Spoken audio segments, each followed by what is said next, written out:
Nagbabalik na naman ang inyong tagapaglingkod ng mga balita at pawang katotohanan lamang. Naging mainit nga usapin sa mundo ng social media. Talaga naman na hindi nga nakawala ang mga nahukay nga dito sa compound nga ni Liza Tanas at ni Kuting ng Norte. Ngayon nga ay pinag-aaralan na ng hukuman kung kaninong mga katawan ito at kung kanino nga ba talaga ito at kung ano ang tunay na nangyari sa kanila. Ngayon nga ay talagang dawit ang pangalan ni Kuting ng Norte at Liza Tanas na ito sa krimen na nangyaring ito. Kaya naman patuloy ang investigasyon at iniimbestigahan na nga ng otoridad. Kaya naman hindi nga makakawala basta-basta itong si Kuting ng Norte at Liza Tanas na ito.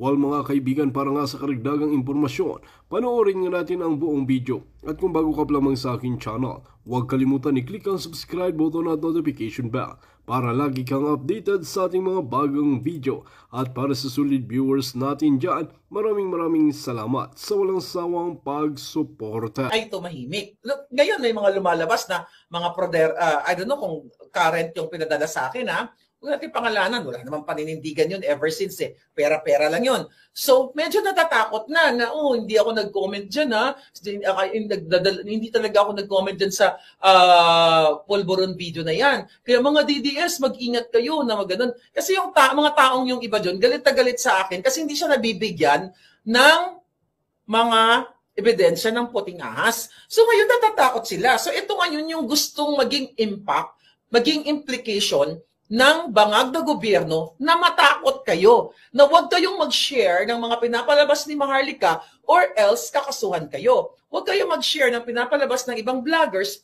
or else kakasuhan namin kayo at hahantingin namin kayo. It's the same. Kaya ganyan ang nangyari kay Talapera. Sinabi niya yan sa akin, babaliktad ako kasi wala akong nakuhang tulong kay Inday Sara, kay Sara Duterte. Fight tayo ng fight, hindi naman tayo tinutulungan. Nung bagyo, hindi kami tinulungan. At hindi lang yan, may patotoo dyan si Seth Gamos, sinihare ko nga, di ba? Totoo yan. Ang sabi ko sa kanya, diskarte mo yan. At ako naman, hindi naman talaga ako umaasa ng tulong sa mga Duterte ever since. Kahit sa mga Marcos, kahit sino pa, hindi ako umaasa ng tulong sa kanila dahil kaya kong mabuhay. Kaya kong kumain nang hindi ako nang lilimos sa mga politiko. So yaan si Talapera. Kaya talaga siya bumaliktad. Kasi nga, kakasuhan siya ni Liza Tanas. Sabi niya, at saka ito, siya ang nagsabi nito sa akin. Diba? Siya ang nagsabi sa akin, anak, hindi lang muna tayo kasi baka malaman nila na nagbibigay ako ng impormasyon sa'yo. Yeah. Siya ang nagsabi sa akin na isa-isahin ang mga, actually, late na yun eh. Dahil 2023, sinabi ko naman, isa-isahin yung mga vloggers. Nakakasuhan at iko-contempt. Diba? Huwag na tayo. Sinabi niya yan, kaya para hindi siya makasali dito sa ginagawa sa aming mga not only Duterte supporters, but supporters ng katotohanan. Hindi totoo, Pebbles, na ikaw ay vlogger for Filipino. You are vlogger for money. Sinabi mo yan mismo na kaya ka babaliktad, kaya ka magbabalik kay Liza Tanas kasi kailangan mo ng pera. Wala kang trabaho. Wag na tayong maglokohan. Kayo ni Madam Ellie. Diba? Gusto nyo ba ilabas pa natin? Kaya lang hindi kasi galing sa akin yun. May isa pa tayong kaibigan na pinadalhan ninyo ng proposal na si Madam Ellie ang gumawa. Proposal dyan sa project na yan para sa mga LGBTQ housing. Good luck. Sana ibigay sa inyo yan. At I believe na bigyan baka sa Tarlac ba, sa Bataan ba yun? Or sa, I'm not sure. Kasi kayong dalawa, ikaw mismo, kayo Madam Ellie, Diyos ko po, magbaboy vlog ka na lang. Or anong tawag dyan? Baboy vlog? Not baboy vlog. Ano yun yung humahab-hab? Hab-hab vlog pala. Mag-hab-hab vlog ka na lang. Mas marami ka naman doon. Ibinenta mo pa yung iyong kaluluwa dyan sa mga, na yan, di ba? Nagbabasa ka pa ng script. Si Pebbles mismo, di ba? Kayo mismo, more on si Pebbles kasi nagkukwento sa akin, hindi talaga si Madam Ellie, na mukbang vlog pala, baboy vlog, hab-hab vlog, okay, whatever, bago yan, hab-hab vlog. Napumunta sila sa Quiapo para inutusan sila, yun yung mga project nila, na magtanong na, anong masasabi nyo kay Sara, dun sa, kay Sara Duterte, dun sa pag-atake nila about confidential fund. Sabi ni sa akin, ni Talapera, naku na, marami talagang magandang sinasabi kay Inday Sara, pero ang sabi ni Ellie, wag daw namin ilabas. Yun yung totoo.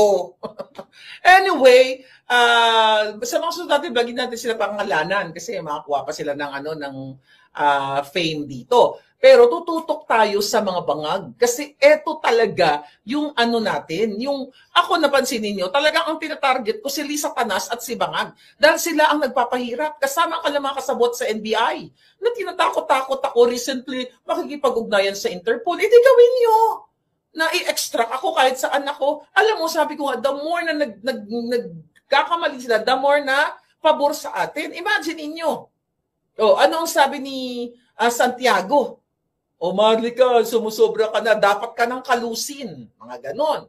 So nagagamit ko yung mga exhibit na yan, not only for my case, to justify na totoo yung kanilang death threat, kundi sa mga letters, mga correspondence natin na ibinibigay sa gobyerno ng Amerika o baka saan pang gobyerno na ang gobyerno ni Bangag ay tinatarget ako at ang iba pa naming kasamahan na gugurgurin ako. Right? Yes, kasi ang tinututukan natin, trollbuster talaga, yung smuggling. Okay? Yung smuggling, yung pagnanakaw, di ba, dyan sa Pilipinas, yung pulburon smuggling, na ang nagninegosyo ng Adictus Benedictus Singhot lahat ay ang Marcos Bangag Jr. So, etong mga vloggers na to, mga ginagamit lamang sila para ilituhin o ibahin ang tema ng naratibo na pinaka-importante na si Lisa Tanas Marcos ay isang kidnapper, si Marcos Jr. ay kidnapper, kumidnap ng former President Rodrigo Duterte, kumidnap ng 2 batang menor de edad dyan sa Turkey. Yan ang issue na gusto nilang ilihis. Kaya mag-ano sila ng mga vlogger. Tignan nyo, yung kanilang mga ensimada dugyot vloggers. Wala. Yung isa pa nga nilang vlogger dyan na nagpapakalat ng mga Talyano, sabi nila, di ba? Okay, mga nakakausap ko yan. Nakausap ko yan sila. Natakot sila talaga. Ano sabi sa akin? Miss Marlica, paglabas ko dito sa bahay, grabe, ibang-iba talaga ng panahon ni PRRD. Nung paglabas ko dito sa bahay, talaga ang mga tao nagsisinghutan, ganyan-ganyan, parang broad daylight, ganyan-ganyan. Lilipat na nga po ako ng apartment kasi nakakatakot dito, That was, I think, 2023. Sabi ko, you take care of yourself, Ngayon, kaya sila nananatiling bumaliktad. Hindi siya bumaliktad actually. Una, ganun lang siya. Sabi nga sa akin, ayoko na mag-politics kasi mahirap na. Which is true, kahit i-review nyo yung kanilang mga vlog. Ayoko nang, wag nyo nang i-review. Ayoko nang mag-politics kasi nakakatakot talaga kasi, alam mo naman, si Bangag. Ako lang, kami lang dito ang natitirang umaatake talaga sa kabangagan ni Bangag. Kaya itong pag-hearing sa TRICOM dyan at inilabas nila, ipinakita nila ang pulburon video at pag-ibita sa mga vloggers, ito po ay gusto nila tayong supilin. Nakita nyo si Abante, kung paano siya naging mukhang tanga. Diba? Na sinasabi niya, hindi daw personal daw sa kanya. Pagkatulad ni Kabayan, hindi ako naapektuhan, binabaliwala ko lang yung mga vloggers na, yung mga daw sa kanya, yung mga kritisismo o mga bato sa kanya. Binabaliwala mo palang gunggong kang, abante kang, jutang dinin ng matandang hukluba na hindi ka pakunin ng lupa. Bakit ka nagpatawag? Bakit kayo nagpapatawag ng ganyang klaseng hearing in aid of what? Not in aid of legislation, in aid to contempt people, ang tawag ito, critics. Di ba? Yung mga resource person, para takutin ninyo. Di ba? Yan ang katotohanan. Di ba? Para magbigay daw ng ayusin ng impormasyon at bigyan ng justice itong mga taong na sinisira ng pagpapakalat ng fake news, ganyan-ganyan. Putang baka ng Genimis million times, 3 point, ilang budget ng dinorobo nila alos? More than 3 million times na jutang Genimis.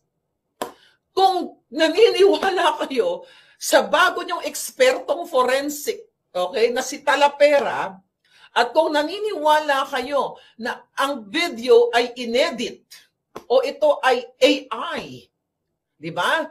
Kasuhan nyo ako. Ang tagal nyo namang kasuhan. Kasuhan nyo ako na itong ginawa kong pagpapakita ng polboronic video na now ginagamit ni, allegedly, ni Tambaluslos para i-revive ang pagiging bangag ni Marcos Jr., kasuhan nyo ako partikular dyan sa pinalabas ko. Kung yaan ay peke. Kasi if totoo yung sinasabi ninyo, yan ay mananagot talaga ako dyan. Kasi meron akong malicious intent.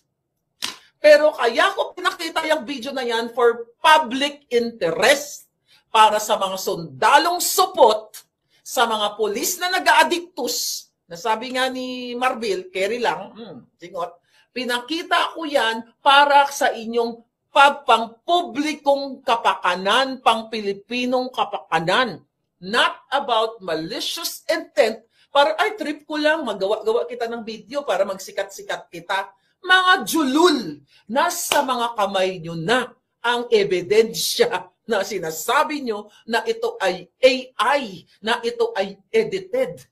Kung yan ay totoo ang naratibo ninyo, oy putang ina, Jutang News 5, di ba? Yung nag-ulat ngayon na sinabi nyong edited, may pera kayo, ipa-authenticate nyo yung video. Ay, well, you have to get the original video from me. Anyway, balik tayo sa kaso. Pagkakataon nyo na hindi ako makakadepensa sa sarili ko. Kasi malicious intent yan eh. Di ba? Sa husgado, sa kongreso, ayun na nasa kongreso, sa husgado, kakasuhan ka na ikaw ay nagpakalat, maharlika, nagpakalat ka ng peking video. Ano ang nag-udyok sa'yo? Di ba? Paano mo nasasabi na ito ay totoo? Di ba? So sasabihin ng korte, ano ang mga ginawa mo nung yun ba ay finorward sa'yo ang polboronic video na yan? May mga lawyers dito. Anong mga hakbang ang ginawa mo to verify na ang video ay hindi edited at hindi AI? So kung ayan ay ginawa ko lang, talo na kagad ako. Convict ang lola nyo. Diba? Talo sa case. Pero syempre, ang mangyayari yan, pag kinasuhan nila ako, dun sa particular issue na video na yan, na polboronic video, tatanungin ngayon ako, magpapaliwanag ako sa korte. Anong mga hakbang ang ginawa mo? Well, nung binigay po yan sa akin ng video na yan, hindi ko muna inilabas. Inuna ko po muna yan na ipa-authenticate sa bansang ito at sa bansang ito. Dalawa pong bansa ang pinagpasahan ko ng video na yan para ipasuri sa mga eksperto. Hindi kay talapera. Sino-sino itong mga ekspertong ito? So, syempre, siya po ay nakapagtapos. Saan ba nagtapos to? Well, masyado na, which is ganun talaga, sino, ito ba ay reliable, itong forensic expert? Kasi isusuriin din yan ng abogado nila kung totoo ba ang sinasabi ng forensic expert natin. Ito, na ang video ay hindi AI. Diba? Ito yon. May perma kasi niyan. Tingnan lang. Huwag ko na pakatay perma. Okay, ganyan. Yan. So ngayon, i-present natin sa korte yan. Kaya nga, kung ito ay malisyoso na sinasabi ng mga buwakan ng Genemes, talo na po ako. Pero bakit mag-iisang taon na buwakan ng inang matandang Jukluban, NBI, DND, PNP, AFP, lahat kayong mga praning na yata kayo, file a case against me. Bakit si Harry ang hinahabol ninyo? Puro kasinungalingan ng inyong talapera expert. Talapera expert, yeah, right? So ngayon, yun po mga kababayan, pilit kayo nililin lang ng mga media. Kayong mga buwakan ng inang media kayo, may kapangyarihan kayo, para mag-connect sa akin, ibigay ko sa inyo ang raw video. You can send someone. Maybe pala dapat binigay ko kay Maris Umali nung nasa Netherlands ako. Di ba, babalik naman ako dyan, magkikita pa tayo, bigay ko straight yung video para sino ba yung mga doon? I think may inquirer doon. Basta lahat ng media, pag nakita ko, dapat paalala nyo sa akin sa mga taga-Netherlands, pagbalik ko dyan, i-airdrop ko sa inyo lahat para diretso sa inyo. I-airdrop ko ang pulburon video, so kung kayo ay may kakayahan na pagpa-forensic, ipa-forensic ninyo. Kayong mga kasinungalingang mga media, ang dami nyong pera, kaya nyo magpa-forensic exam. So yun po, yung balik tayo sa korte, pag kinasuhan nila ako, kung ito ay malisyoso o defamatory, Di ba? Sinasabi ni Abalos, ay, yung tenga, tinanong namin yung picture, ganyan, ganyan, ganyan. Isang taon na, mga kababayan. Dapat, sinasabi nila sa inyo na si Maharlika ay nagpakalat ng polboronic video na peke, na ito ay AI.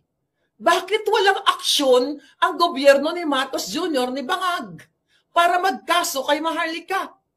Ang mga kinakaso nila sa akin na ako daw ay din sinira ko ang Congress, ang reputasyon ng Congress na sila ay mga magnanakaw. Kita mo? Alam naman lahat ng Pilipino na magnanakaw kayo lahat dyan. Very broad at ang daming ebidensya na pwedeng makuha sa internet. Pero itong kapitapitagang pulboronic video, ayaw nila. Bakit? Ito, question. Mga palangga ko, may mga bata na nakikinig sa akin kasi meron din naman mga bata.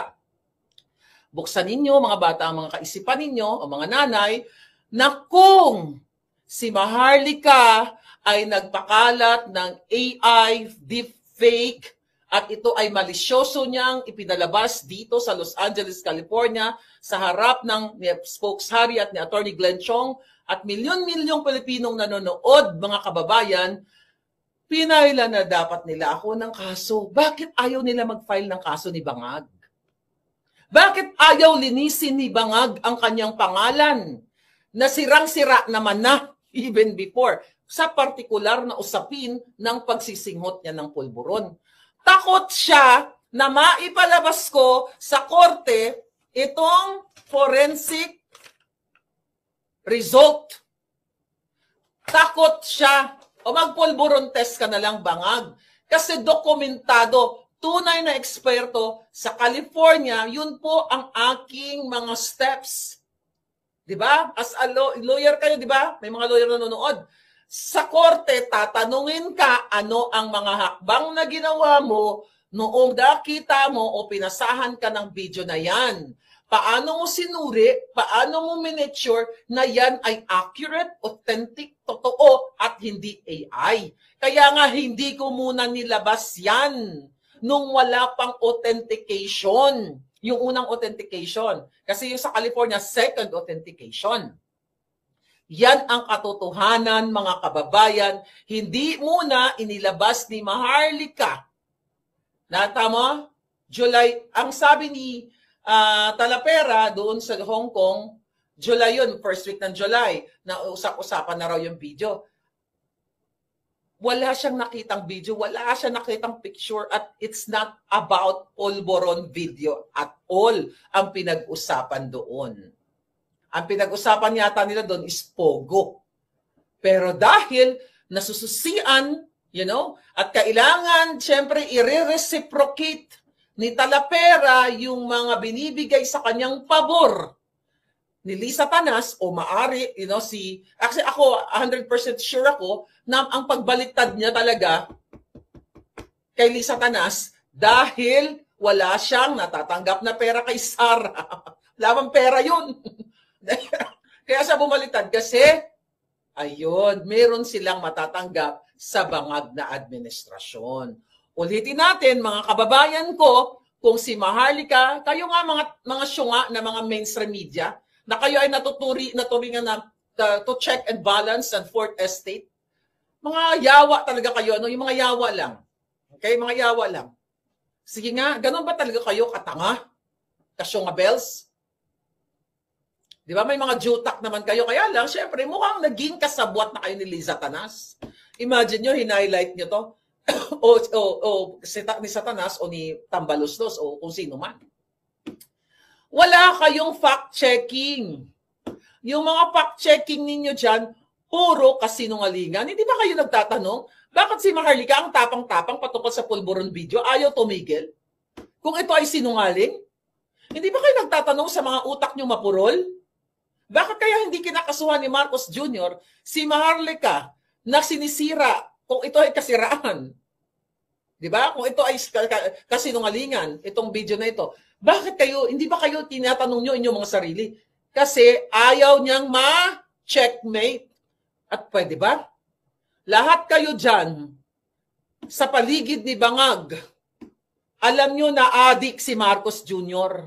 Hindi lang adik kawatan. Alam nyo Huwag kayong magmaang-maangan. Kayong mga sundalong mga talawan na nagbigay ng pamunas kay Marcos Jr. noong araw ng kagitingan last year, April 9, the same day today, na si Marcos Jr. ay isang bangag at hayok na hayok sa ipinagbabawal na singhot o pulburon.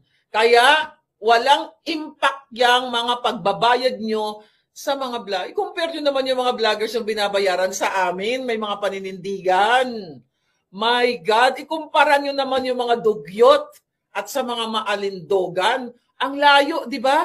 Pag wala kang paninindigan, sususian ka. Okay? Akala ko kasi noon. Pero alam nyo, seriously, etong mga nakakausap kong vloggers like si Talapera, na-foresee ko na yan. Na anytime babaliktad, na-foresee ko na yan. I'm just being nice. Imagine mo doon sa hearing, sabi niya, nagtatampo siya dahil siya lang ang walang alam sa video. Remember that, kahit balikan nyo. Parang yun ang sinabi niya. Nagtataka ba siya o nagtatampo siya kasi parang ako lang, okay? O siya lang ang wala pang hawak na video. Eh bakit naman siya bibigyan ng ating informer? O di ipinahamak niya ang informer, mapapatay yung tao. Pero ako, lahat ng informante ko na hindi ko naman talaga kilala, kasi hindi ko naman talaga kilala, puting angas lang talaga ang mga portrayal nila, hindi ko sila ipapahamak para magurgur sila. Ngayon, pumasok ka na, Talapera, sa sindikato, siguraduhin mo lang, makalabas ka ng buhay. Right? Siguraduhin nyo lang, makalabas kayo ng buhay. Once na pumasok kayo sa sindikato, whether, talagang forever kayo dyan, or pag kayo ay bumalik, I don't think na babaliktad pa kayo, o hindi kayo sumunod sa kanilang mga eksena, talagang magugurgur kayo. Yan ang pagkakaiba natin. Okay? Ako, kaya kong mabuhay kahit magdildil ng asin. Ilabas lang ang prinsipyo, ilabas lang ang katotohanan. Dahil sanay naman ako mabuhay ng payak lamang. Kayo, sanay naman din kayo ng payak, pero gusto nyo ng upgrade. Pag gusto nyo i-upgrade ang buhay ninyo, magtrabaho kayo. Magsumikap kayo. Hindi yung magpapabayad kayo sa ngalan ng kasinungalingan, prinsipyong walang dangal o walang prinsipyo. Katulad na lamang yan ng mga pulis at yung mga pulis, yung mga nakipagsabuatan na kidnapin ang Pangulong Duterte, mga buwaka ng ina ninyo. Diba? There's always a day of reckoning, ika nga. Sinabi ni Indayan, at magbabayad kayo lahat sa pangingidnap ninyo, sa pagkipagsabuatan ninyo kay Lisa Tanas at kay Marcos Jr. Imbis na asikasuhin ninyo at panagutin dito si Marcos Jr. sa pagbabangag at ang mga kongresista diyan na gumagamit ng kapangyarihan para supilin, 'di ba? Ang demokrasya na tinatawag ninyo, ang malayang pamamahayag, ang karapatan ng bawat mamamayan, tinatakot ninyo, sinisindak-sindak ninyo na sinasabing ang pagmumura at ang pagmumura ng mga vloggers katulad kay lahat na minumura. Ito daw ay what? Human rights violation? Gago, di ba? Yung mga pagmumura natin, okay? Actually, isa yan sa mga inireklamo ng mga bataan ni Lisa Tanas sa mga kaso ko dahil tinawag ko raw, yan, kinakaso nila. Tinawag ko daw sila ng evil, kung ano-ano mga salita, langka, durian, kasama yan sa kaso. Hindi yan literal. May mga simbolismo yan. Once na tinawag din silang evil, hindi yan malisyoso dahil galit lang tayo sa tao, ikaw mukha kang literal na mukha kang ganito, ganyan. Kaya natin na ituturan, yan ay outburst natin sa ginagawa nilang pagnanakaw, pagninindak o lahat ng mga katarantaduhan nila gamit ang kapangyarihan ng gobyerno, gamit ang pera ng taong bayan sa pananakot sa atin. Not dahil galit tayo sa kanilang personal attack, dahil trip lang natin, ay ikaw mukha kang lang ka o ganito ka. No. Beyond that. Meaning, hindi mo tinawag ang tao sa ganitong mga pangalan dahil gusto mo lang siyang asarin. Kaya mo siya tinawag dahil galit ka sa ginagawa nilang pagnanakaw, panggigipit, pananakot. Yan ang nakikita natin ngayon sa Huwad Tricom na yan. Tinatakot ang mga vloggers, ang mga kritiko like me, pero matira ang matibay, mga buwaka ng ginemas ninyo. Diba? Catch me if you can, sabi nga ni Harry Roque, ni Atty. Harry Roque. Gamitin nyo na lahat ng mga kapangyarihang pang-papabricate ng crime. Ang pag-fabricate nyo pa lang ng address sa akin, mga buwakan ng ina ninyo. Diba? O, paano nyo ngayon i-justify yan? Lisa Tanas, Santiago, lahat kayong mga inayupa kayo, kung isasubmit nyo yung mga pangalan, ito, nakalagay mismo sa mga kasong ginawa nila. The fact na pineke nyo ang address kong mga buwakan ng genimis nyo, forgery. Kaso kayo, di ba? Pero ngayon, mga palangga, doon pa lang, hindi ko naman sila kakasuhan. I don't have money and I don't want to waste my time sa kanilang makakabulastugan. Sasagutin ko lang kayo. Pero hindi ako magsasayang ng pera. Ngayon lang yun, you'll never know ano mangyayari. So yan, nag-fabricate kayo ng address, nag-fabricate kayo ng crime, fabricated address, fabricated crime, sa tulong ni Bangag de Lisa Tanas para sindakin ninyo kung hindi pa rin kayo nagwawagi. Yung bibig ko, parang Armalite. Di ba? Kasi nasa katotohanan tayo, mga palangga. So ngayon, yung ginagawa ninyong pagbabanta sa mga vloggers na inyong i-contempt at kinontempt nyo na nga yung iba, at dyan si Colonel Grijaldo na taong naka-uniforme, I mean, police, uniformed personnel. Di ba? Hanggang ngayon nakakulong dyan dahil lamang siya ay naninindigan o nanindigan. Yan po ang gusto nilang chilling effect o epekto sa mamamayan o implikasyon sa mga mamamayan o sa mga content creators o sa mga vloggers na katulad ko, katulad ng mga kritiko ng mga anti-bangag na naglalabas tayo ng ating mga opinyon, ng ating pagkadismaya ng mga kawatan, mga lahat, mga hinayupak na yan, para matakot kayong magsalita at mag-criticize at hindi na natin pag-uusapan pa ang issue ng kanilang pagnanakaw, pangingidnap, sugar smuggling, lahat ng smuggling, lahat mga kababayan. Ang budget insertion, di ba? Yung national budget na yan. So, yan ang gusto nilang patatahimikin tayo kasi bagsak na ang trust rating ni Marcos Jr. Kita mo, kahit saan ka magpunta ang mga tao, bangag. Kahit mga kabataan ngayon, alam na si Marcos Jr. ay isang bangag. So, ginagamit ang Kongreso, ginagamit ang kapangyarihan, ang mga ahensya ng gobyerno para tayo ay patahimikin, again, patakutin ng mga ginayupak na ito. Kasi ang ginagawa nila, ang tawag dito nga ay selective, di ba? Kasi tinatarget tayo, excuse me, ang tinatarget ay ang mga nag-aayon lang sa kay Pangulong Duterte o sumusuporta. Kasi, at umaayon tayo sa katotohanan. Di ba, binibigyan ng mga show cause orders. Di ba? Sino ang binibigyan ng mga show cause orders? Tayo lang, na mga anti-bangag. Pero yung mga bangag-bangag vloggers, yung nagpapakalat again ng kasinungalingan laban kay Desara, kay PRD, sa lahat, laban sa akin. Di ba? Yan hindi nila pinapatawag. Ito ang selective targeting. Tina-target lamang nila yung mga kritiko like me na ini-expose ang kabangagan, pagdanakaw, kajotahan, lahat ng mga buwaka ng genimis dyan sa Kongreso at dyan sa bangag